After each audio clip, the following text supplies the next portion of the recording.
Captain Lee Timon stood on the bridge of the exploration ship New Seoul and stared at the strange object floating in the cargo bay display. The crystalline invitation sparkled with its own inner light, casting rainbow colors across the metal walls. 3 weeks had passed since they found it drifting near the edge of human space, and he still could not believe what it contained.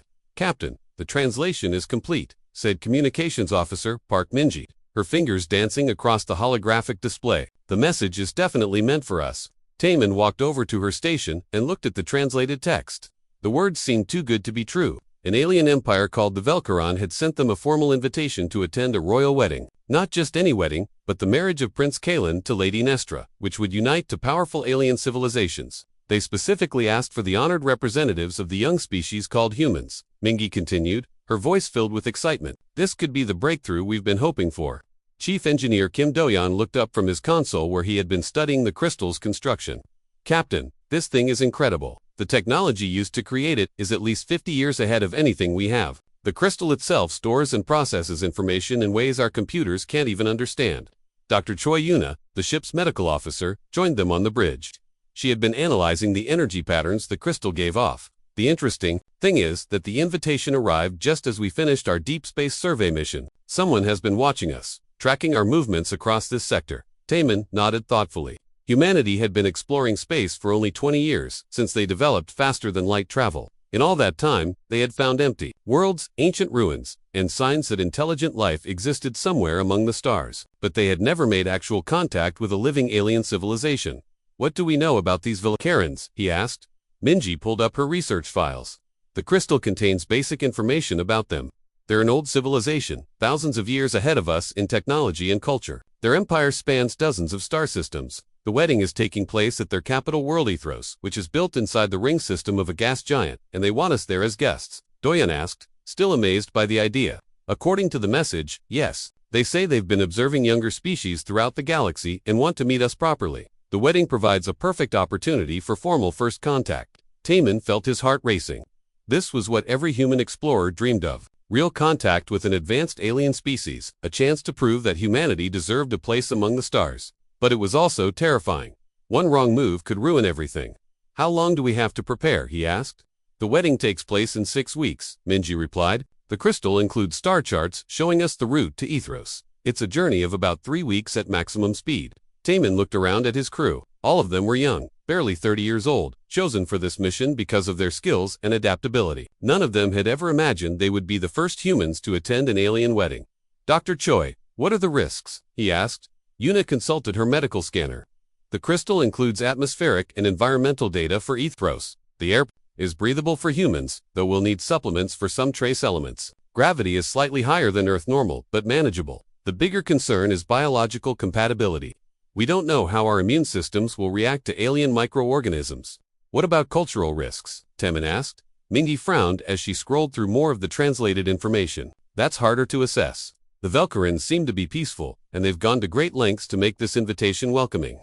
But we're dealing with completely different ways of thinking and acting. What we consider polite might be offensive to them, and vice versa." Do-yeon leaned back in his chair. "Captain, this could change everything for humanity. If we make a good impression, we might gain access to technologies and knowledge that could advance our civilization by centuries. But if we mess up, we might be setting back human development for generations." Taemin finished. "I know the stakes." He walked to the main viewing window and looked out at the stars. Somewhere out there, alien beings were preparing for a wedding celebration and hoping that the strange new species called humans would join them. The responsibility felt overwhelming. "All right," he said finally, "we're going to accept the invitation. But we're going to do this right. Minji, I want you to study every piece of cultural information in that crystal. Learn their language, their customs, their history. Find out everything you can about wedding traditions and diplomatic protocol." "Yes, sir," Minji replied, already starting to work. "Do-jeon, prepare the ship for a long journey. Check all systems and make sure we have everything we need for extended operations in unknown space. We can't afford any technical problems." Already on it, Captain Do-yeon said, "Dr. Choi, prepare medical protocols for contact with alien biology, and start working on universal health scanners in case we need to treat alien patients or they need to treat us." "Understood." Yuna nodded. Taemin turned back to his crew. "We have 3 weeks to become experts on Velkaron culture and 3 more weeks to travel to their capital. This is the most important mission in human history. We're not just representing ourselves or even our ship. We're representing all of humanity. The next 3 weeks passed in a blur of intense preparation. Minji worked 18 hours a day learning the Velcaran language, which sounded like music when spoken correctly. She discovered that Velcarans communicated as much through color changes in their skin as they did through words. Their society valued harmony, artistic achievement, and long-term thinking. Doyen upgraded every system on the ship and created backup plans for their backup plans. He also worked with the ship's fabrication unit to create appropriate gifts for their alien hosts, including samples of human art and technology. Dr. Choi prepared comprehensive medical kits and studied alien biology data included in the crystal. She learned that Velcarans lived much longer than humans and had very different emotional patterns. As the departure date approached, Taemin found himself both excited and nervous. They would be the first humans to see an alien city, to walk among beings from another world, to witness customs and traditions that had existed for thousands of years. The morning they left human space, Taemin stood on the bridge and watched the stars shift as they entered faster than light travel. Behind them lay Earth and everything familiar. Ahead lay the unknown and the chance to change human history forever. 3 weeks later, they arrived at the Ethros system and saw their first glimpse of true alien civilization. The sight took their breath away and made them realize that they were no longer alone in the universe. The crystal city of Ethros hung in space like a jewel among the gas giants' rings. Captain Taemin pressed his face against the viewing window of the new Sol and stared in wonder at the alien metropolis. Massive crystal spires twisted and curved through the ring debris, connected by bridges that sparkled with their own light.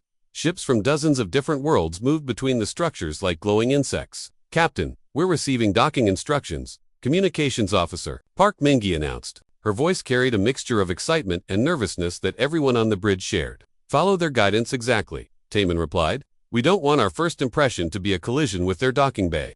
Chief Engineer Kim Do carefully piloted the ship through the approach corridor. Alien vessels of every shape and size surrounded them. Some looked like living creatures with flowing curves and organic surfaces.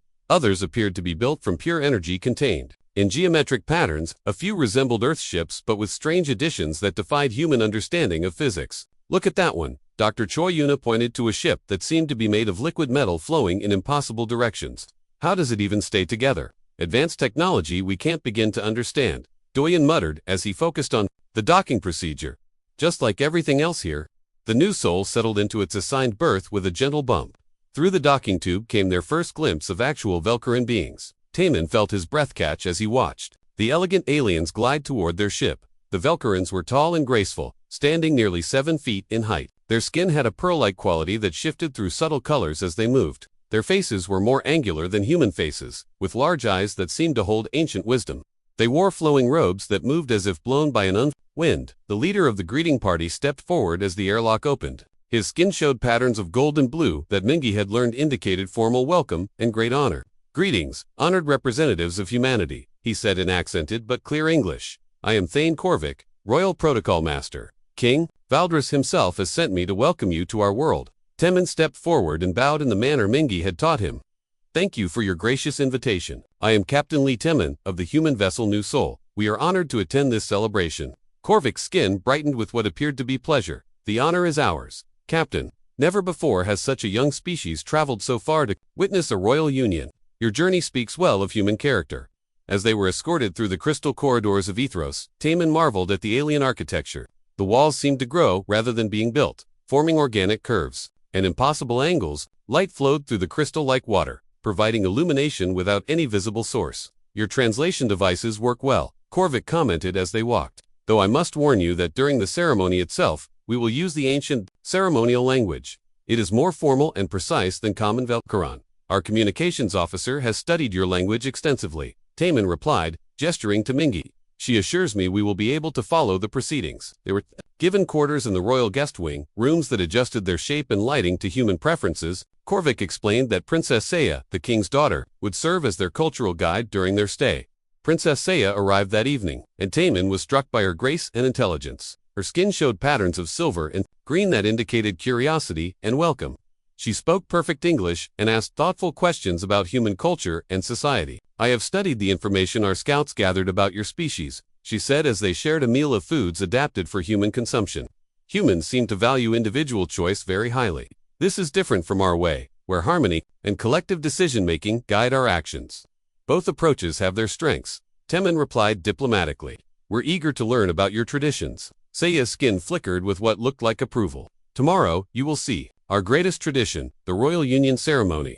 It has been performed the same way for over 3,000 years. The next morning, they were escorted to the Grand Amphitheater, a massive crystal dome that could hold tens of thousands of beings. Aliens from across the galaxy filled the seats, creating a spectacular display of diversity. Taman saw beings made of living light, creatures that looked like walking plants, and others so strange he could not begin to describe them. The humans were given seats near the royal family, an honor that made many of the alien dignitaries turn to stare at them. Princess Seiya sat nearby, occasionally glancing at Temin with what his cultural briefings suggested was interest and approval. As the ceremony began, Prince Kalen and Lady Nestra entered from opposite sides of the amphitheater. The prince was tall and handsome, his skin showing deep blue patterns of joy and commitment. Lady Nestra was equally beautiful, with silver patterns that spoke of wisdom and strength. The ceremony was unlike anything humans had ever seen. Instead of exchanging rings, the couple shared energy patterns that flowed between their hands like living light. Ancient Valkyrian music filled the air. Sounds that seemed to come from the crystal structure itself. The officiant, an elderly Valkyrian, whose skin showed the deep purple of great age and wisdom, began speaking in the ceremonial language. Teeman's translation device worked hard to keep up, displaying text on his small screen. Do you, Prince Kalen, accept this union with full heart and open spirit? The officiant asked. I do so accept. The prince replied in the ancient tongue. Same question was asked of Lady Nestra, who gave the same response. Then came the part that would change everything. The officiant turned to the assembled guests and spoke words that made Teeman's translator struggle. The display flickered and showed, do you, honored witnesses, give your blessing to this union and affirm its rightness before the ancestors. Around the amphitheater, aliens began responding in turn. When Korvik nodded to the human section, Teeman stood up. He wanted to show proper respect for this important moment. Using his best pronunciation of ceremonial Valkyran, he spoke the words his translator suggested. Valnara Korveth, Ethon Dai. The reaction was immediate and shocking. Gasps echoed through the amphitheater. Princess Seiya's skin flashed brilliant gold, a color Taman had never seen before. King Valdris rose from his throne, his expression showing surprise and what looked like delight. Conversations erupted throughout the crowd. Aliens pointed at Taman and spoke rapidly in languages his translator could not identify.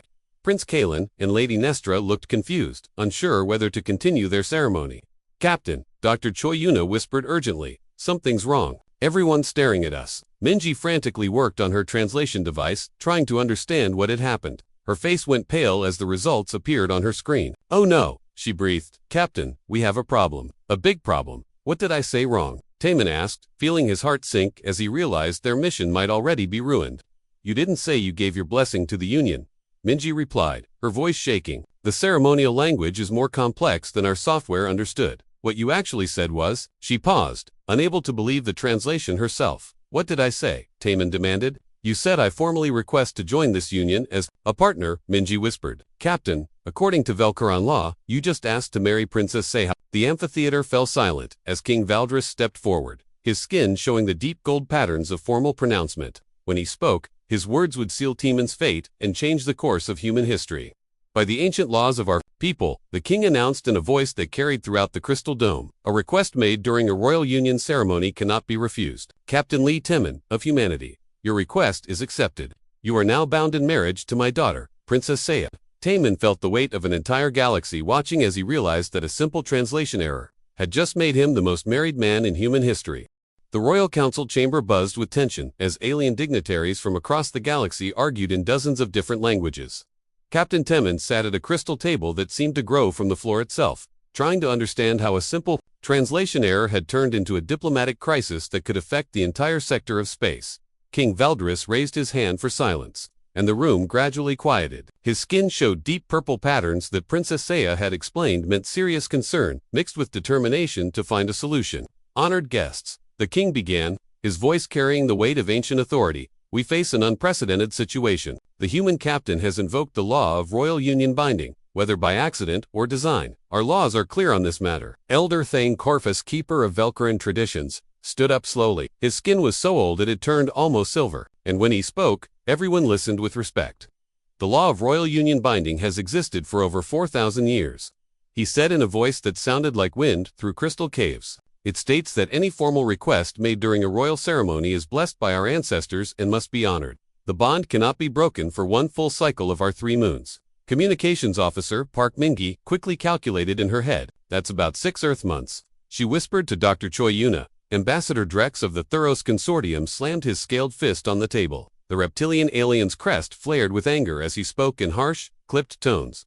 "This is unacceptable," Drex hissed. "The marriage between Prince Kalen and Lady Nestra was arranged to cement the peace treaty between our peoples. Now this primitive species has disrupted everything with their ignorance." Taman felt his temper rise at being called primitive, but Princess Saya spoke before he could respond. Her skin flashed with silver and gold patterns that showed both determination and diplomatic skill. "Ambassador Drex," she said calmly, "Captain Taman showed great honor by taking responsibility for his words immediately. He could have claimed ignorance or demanded exemption as a foreign dignitary. Instead, he accepted the consequences of his actions." Honor Drex's crest flared even higher. "What honor is there in disrupting a ceremony through incompetence? These humans have no business attending events they cannot understand." Chief Engineer Kim Doyen leaned forward, his engineer's mind working on the problem. "Your Highness," he addressed King Valdris, "surely there must be some precedent for this situation. Has no one ever made a mistake during a ceremony before?" Elder Corvus shook his ancient head. "In 4,000 years, the law of royal union binding has been invoked only 12 times. Each time, it was intentional and led to successful marriages that strengthened our empire. Never has it been invoked by accident, and certainly never by a member of an alien species." "Then what happens now?" Dr. Choyuna asked. As the ship's medical officer, she was thinking about the biological implications of an interspecies marriage. "The law is clear," King Valdris replied. "Captain Taman and Princess Saya are now bound in marriage for 6 months. During this time, they must live as husband and wife, learning each other's ways and determining if the bond should be made permanent." "This is madness." Ambassador Drex stood up, his scales rattling with anger. "I will not allow my people's alliance to be destroyed by this farce. The Thyros Consortium demands that this so-called marriage be declared invalid immediately. The laws of our ancestors cannot be changed for political convenience." Elder Corvus replied firmly. "What is bound in the royal union ceremony is bound until the 3 moons complete their cycle." Princess Saya surprised everyone by speaking again.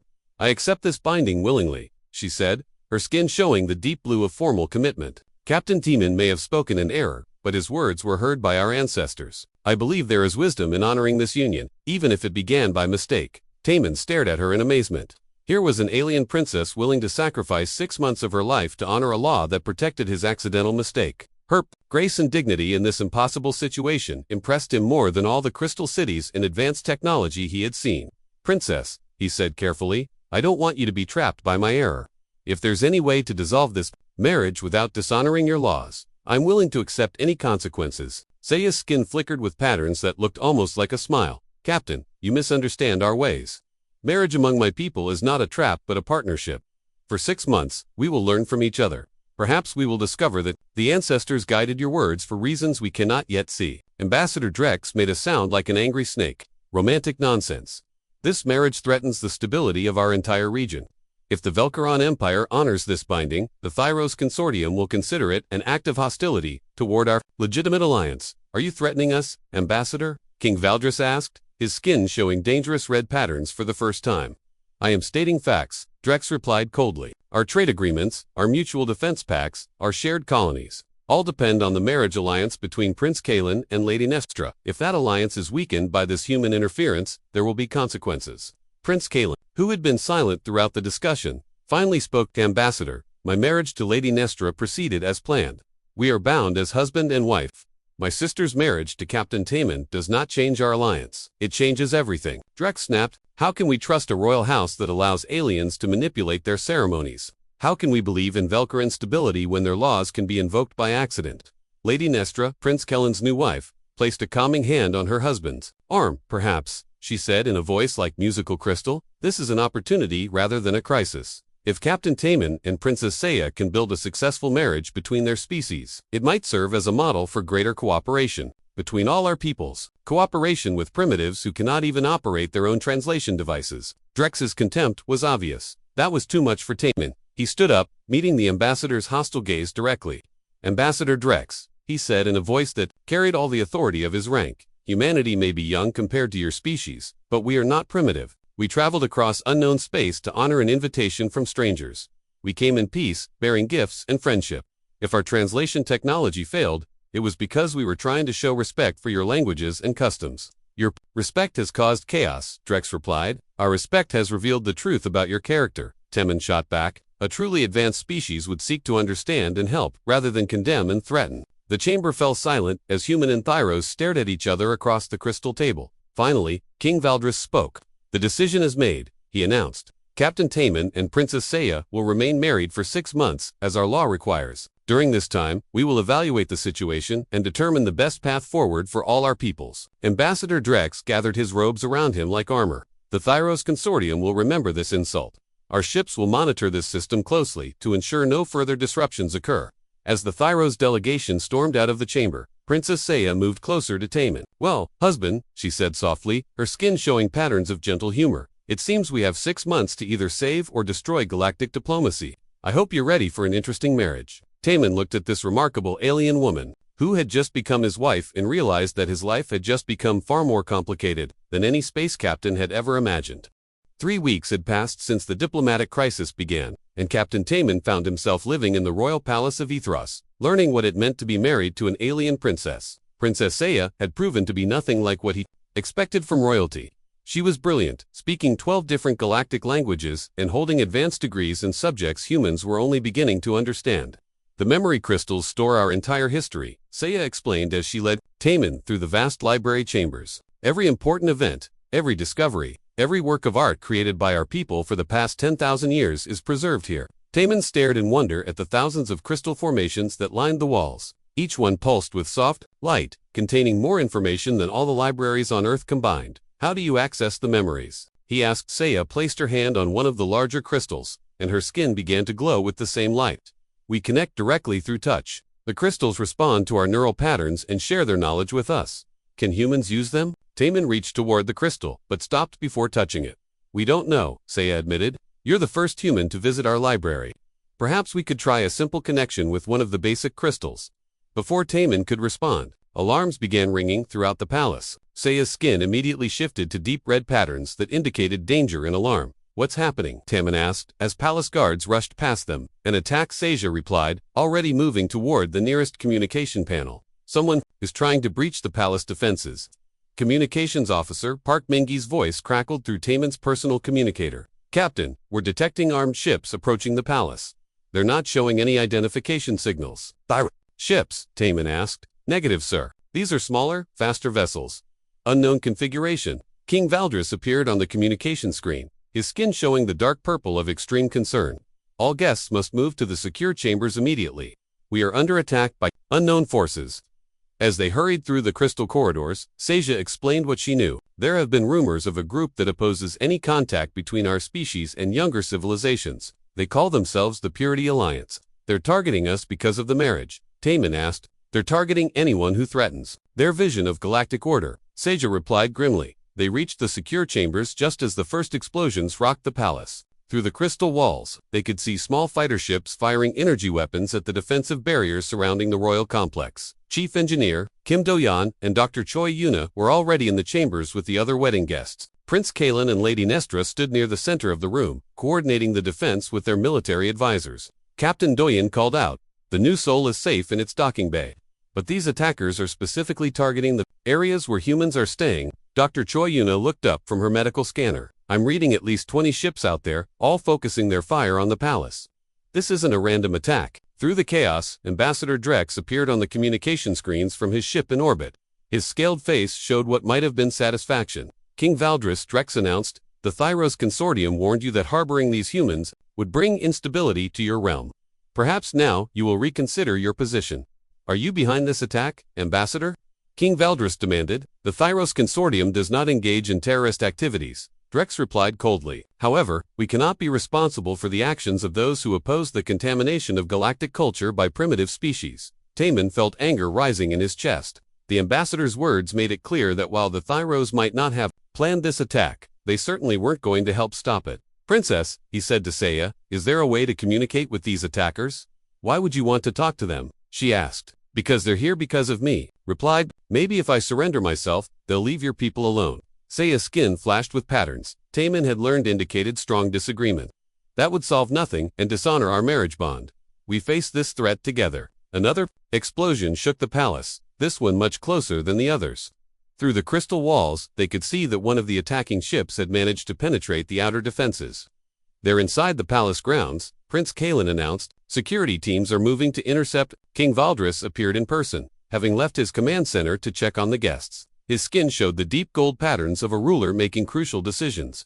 The attackers are demanding that we surrender the humans immediately, he reported. They claim that allowing alien species to participate in our sacred ceremonies is an offense against the natural order of the galaxy. What will you do? Lady Nestra asked. We will defend our guests as we would defend our own family, King Valdris replied firmly. No one threatens the royal house of Valkaran and goes unpunished. Suddenly, the lights in the chamber flickered and went out. Emergency lighting came on, casting strange shadows on the crystal walls. Through their communicators, they could hear the sounds of fighting in the corridors outside.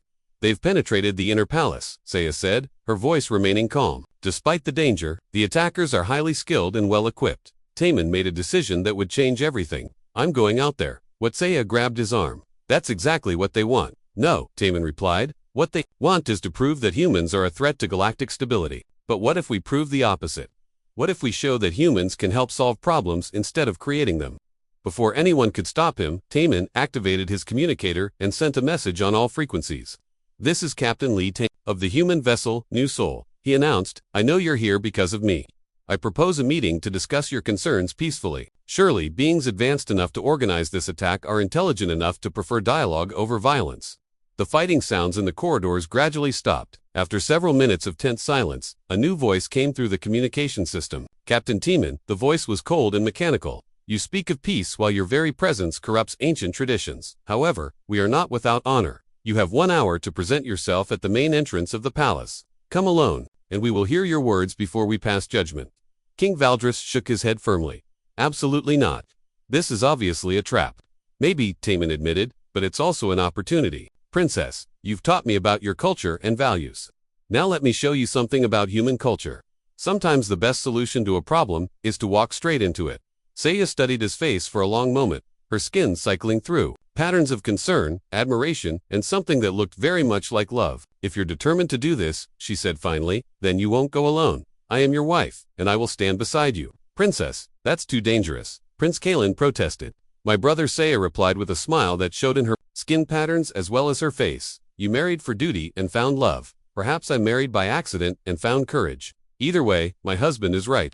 This is our chance to prove that different species can work together, instead of fighting each other. As they prepared to face the unknown attackers, Taman realized that somewhere in the past 3 weeks, his accidental marriage had become something real and precious. Now they would find out if their growing bond was strong enough to survive their first real test together.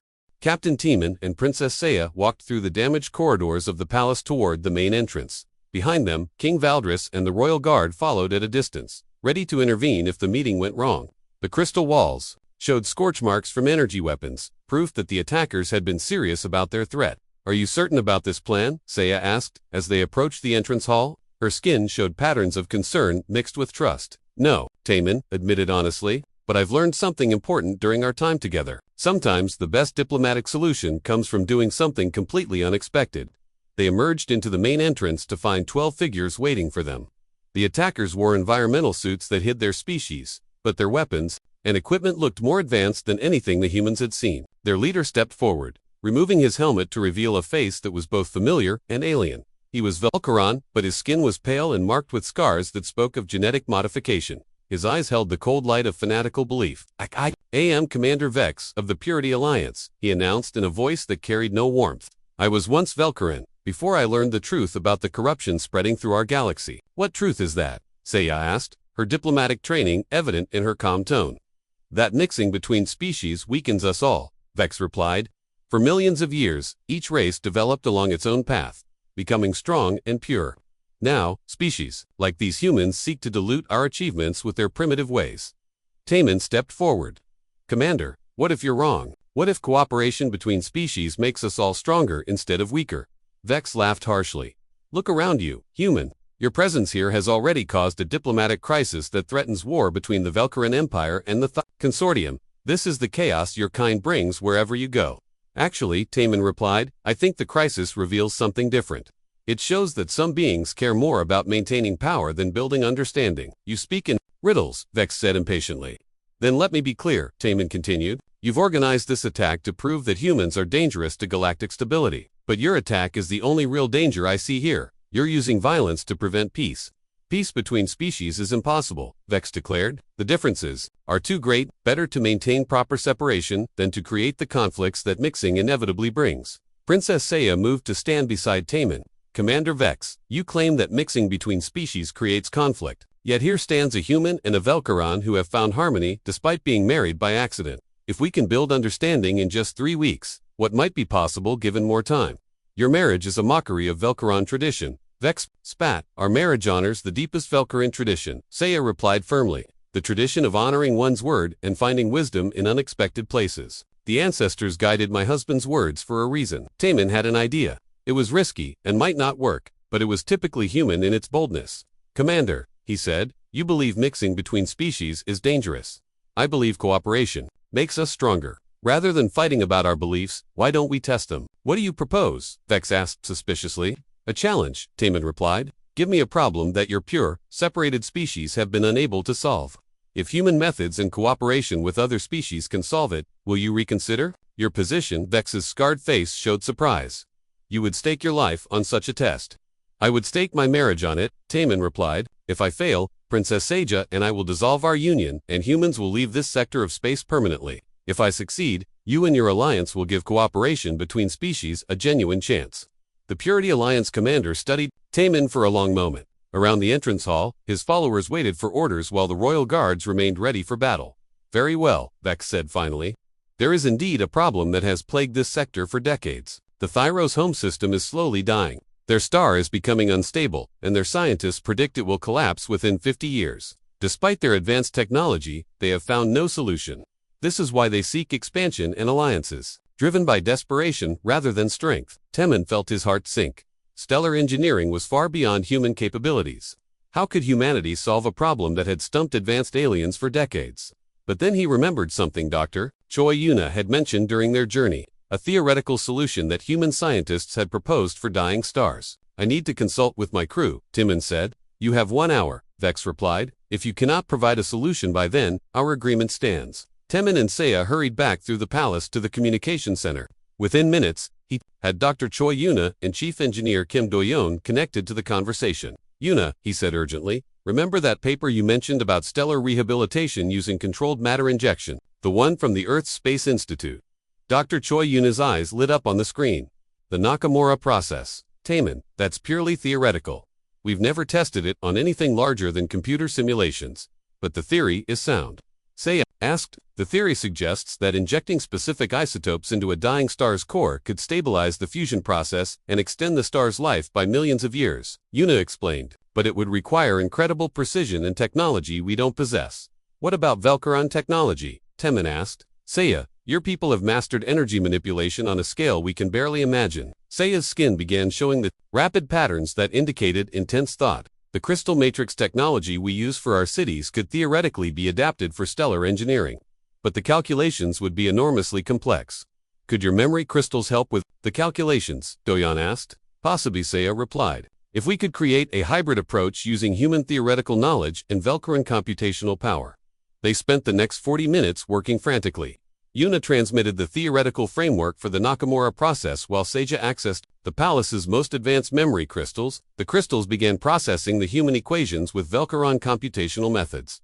The results were promising. The hybrid approach showed a 97% probability of success if implemented correctly. When they returned to the entrance hall, Commander Vex was waiting with obvious impatience. Your hour is nearly expired. Human, what solution do you offer for a problem that has defeated the greatest minds in this sector? Taman took a deep breath. The solution requires cooperation between human theoretical science and Velcaron technology. We call it the Nakamura Velcaron stellar rehabilitation process. He explained the concept while Seiya provided the technical details. The process would use crystalline matrices to precisely inject stabilizing isotopes into the Thyros star's core, restoring the fusion balance and extending the star's life. This is impossible, Vex declared. Such precision cannot be achieved. Actually, came a new voice from the entrance. It can be achieved. Everyone turned to see Ambassador Drex entering the hall with a team of Thyros scientists. His expression showed amazement rather than his usual hostility. We have been monitoring your communications, Drex admitted. Our scientists have reviewed your proposal.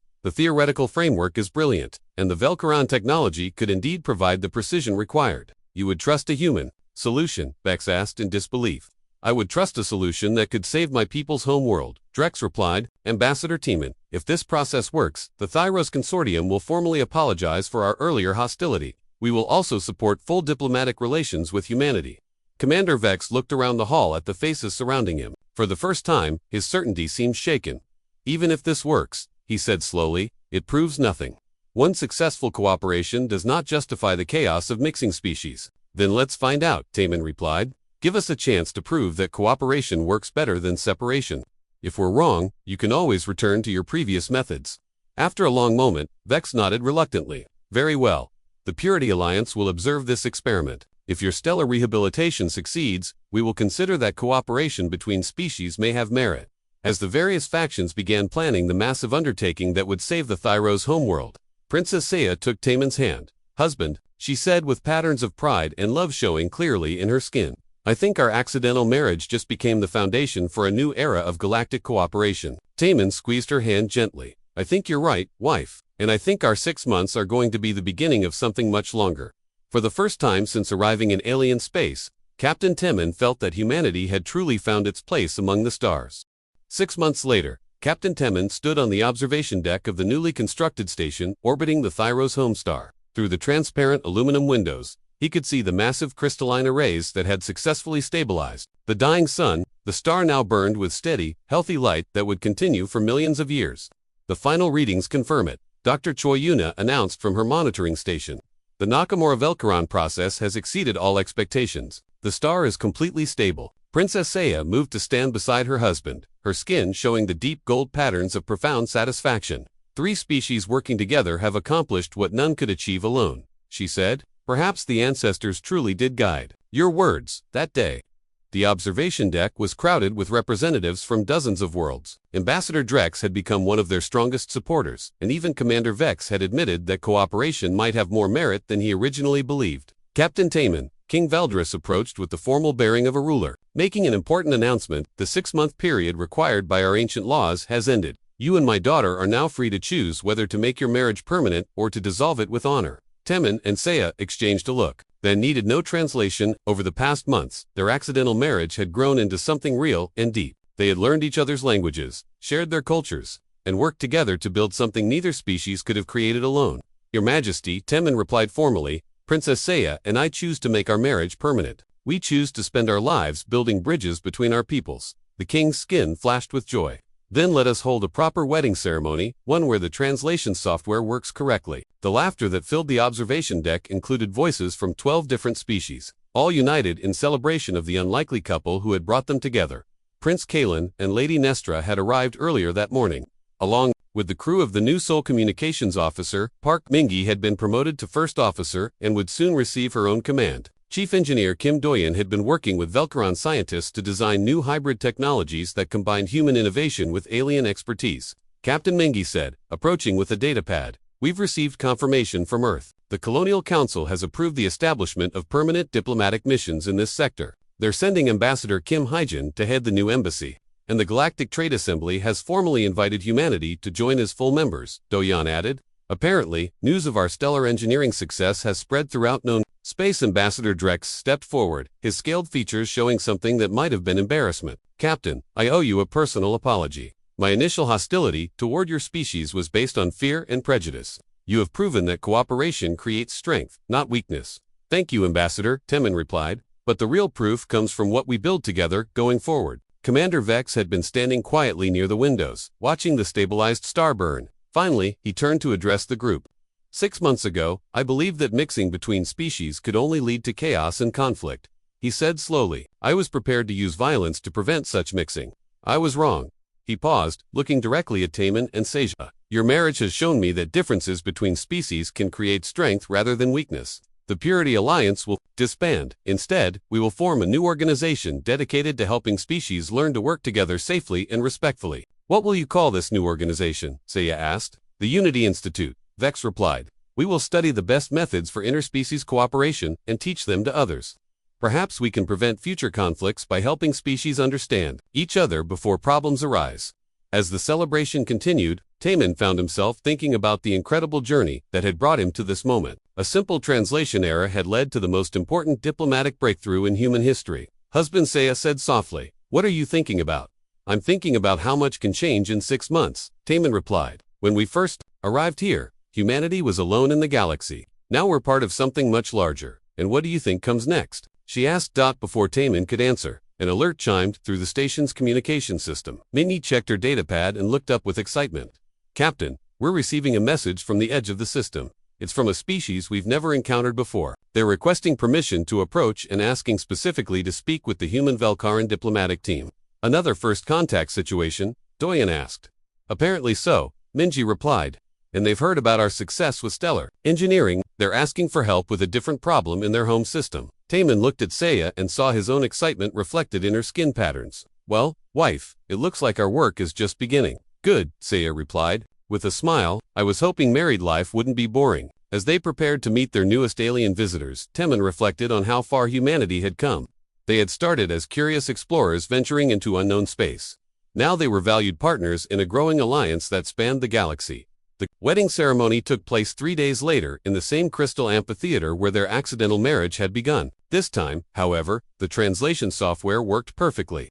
Representatives from over 50 species attended, making it the largest diplomatic gathering in recorded galactic history. As Taman and Saya exchanged vows in both human and Velk traditions, the assembled aliens watched in wonder at the couple who had changed the course of galactic civilization through a simple translation error. Do you, Lee Taman of humanity, take Princess Saya of Velkaran as your wife, to work together in building understanding between all species? The officiant asked. I do, Taman replied in perfect Velkaran. Do you, Princess Saya of Velkaran, take Captain Taman of humanity as your husband, to work together in building understanding between all species? I do, Saya replied in flawless English. As they sealed their marriage with both a human kiss and a Velkaran energy sharing, the crowd erupted in celebration that echoed through the Crystal City and out into space itself.